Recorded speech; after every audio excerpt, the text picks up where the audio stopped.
আমাদের ফটোগ্রাফার খুবই দক্ষ মানুষ, তিনি নিশ্চয়ই ছবিগুলো নিয়েছেন।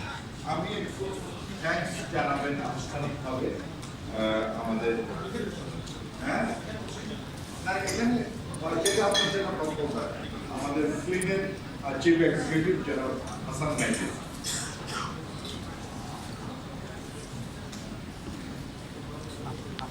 অনেক ধন্যবাদ। আবারও কথা বলছি, আপনারা সবাই এখানে এসেছেন, আমরা একসাথে রয়েছি।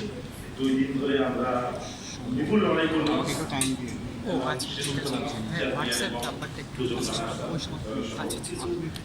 যাদের শ্রম জড়িত আছে তাদের নামটা এখানে বলা হয়। আজকে একটু বলি, পেছনে আমাদের অনেকগুলো সংগঠন একসঙ্গে কাজ করেছি আমরা। Action aid Bangladesh, Bangladesh environment law association BELA, flight green and foundation BGF, Center for Policy and CPD, Center for Renewable Energy Services, CRESL, Drubo, Development of More Society DOPS, Environmental Safeguard and Development Society ESADS, Ethical Trading Initiative ETI, Bangladesh